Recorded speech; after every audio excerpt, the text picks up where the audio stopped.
31 দফা আসলে আমরা দীর্ঘদিন স্বৈরাচার সরকারের আন্ডারে থাকাতে দেশের মানুষ কিছুটা বাকরুদ্ধ হয়ে গিয়েছিল, কিছুটা স্থবির হয়ে গেছিল। বাংলাদেশের অর্থনীতিও অচল হয়ে গেছিল। এক প্রকার বাংলাদেশটাকে আবার চলমান করার জন্য যে সংস্কার করা প্রয়োজন প্রত্যেকটি ক্ষেত্রে, সেই সংস্কার করা এবং দুর্নীতি যেটা রাহুগ্রস্ত হয়ে গেছিলো, মানুষের রন্ধ্রে রন্ধ্রে প্রবেশ করেছিল, সেই দুর্নীতিকে দূর করা, শিক্ষা ব্যবস্থায় আবার সুস্থতা ফিরিয়ে আনা এবং বাংলাদেশের মানুষের ভোটাধিকার। সবচেয়ে বড় কথা, আমরা 17 বছর ধরে বাংলাদেশের মানুষ ভোট দিতে পারি না।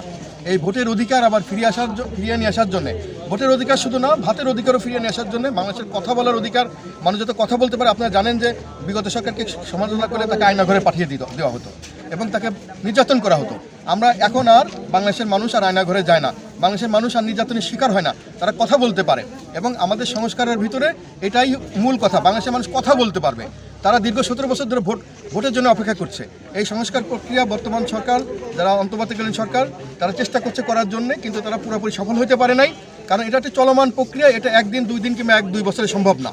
আর যেহেতু 1-2 বছর সম্ভব না, এটা দীর্ঘদিন ধরে চলবে, সেহেতু আমরা মনে করি যে বর্তমান সরকারকে যত দ্রুত সম্ভব ডিসেম্বরের ভিতরে একটা নিরপেক্ষ নির্বাচন করে তারা নির্বাচিত সরকারের হাতে তারা গণতান্ত্রিক প্রক্রিয়া ক্ষমতা হস্তান্তর করলে নির্বাচিত সরকার এই চলমান সংস্কার প্রক্রিয়া এটা আবার তারা চালু রাখবে। তাহলে দেখা যাবে যে বাংলাদেশের মানুষের ভোটের অধিকার, ভাতের অধিকার, শিক্ষার অধিকার, চিকিৎসার অধিকার এবং কথা বলার অধিকার এগুলো আবার ফিরে আসবে। এবং এটাই আমরা আশা করে তারেক রহমান যে 31 দফা ঘোষণা করেছেন, এর ভিতরে সব কিছু কাভার করতেছে। যদি আরও কোনো কিছু করা লাগে তাহলে ওটা আগামী দিনে তারেক রহমান সরকার গঠন করার পরে তিনি যখন বাংলাদেশের প্রধানমন্ত্রী হবেন ইনশাআল্লাহ, তখন আরও নতুন যদি রিসার্চ করে যদি কিছু পাওয়া যায় ওগুলোও অ্যাড করা হবে। এটা শুধুমাত্র বাংলাদেশের মানুষের, জনগণের অধিকারের জন্য,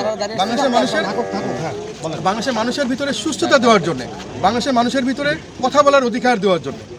এটাই আমরা বেসিক্যালি এই 31 দফার মাধ্যমে এটা সমাধান করার চেষ্টা করছি। যদি আরও প্রয়োজন হয় ভবিষ্যতে আমরা এটা সংযুক্ত করবো। চলেন আমরা আগে 31 দফা যে আপনারা বিতরণ করছেন, আপনারা সারা কেমন পাচ্ছেন মানুষের মাঝে? মানুষের মধ্যে ব্যাপক সারা পাচ্ছি। মানুষ আসলে মনে প্রাণে এই 31 দফা গ্রহণ করে নিয়েছে। কারণ তারেক রহমান তো বাংলাদেশের মানুষের নিয়ে, জনগণের নিয়ে, কৃষকের নিয়ে, শ্রমিকের নিয়ে, জনতার নিয়ে চিন্তা করেন তিনি। এবং তাদের কথা, তারা যাতে মুক্ত হইতে পারে, সেই 31 দফা এর ভিতরে গ্রহণ আছে বলেই মানুষ এটা বুকে টেনে নিচ্ছে। এবং আশা করি এই সামনে নির্বাচনে এটার প্রতিফলন আমরা দেখতে পাবো। যত তাড়াতাড়ি এটা হয় ততই দেশের জন্য এবং জাতির জন্য মঙ্গলজনক।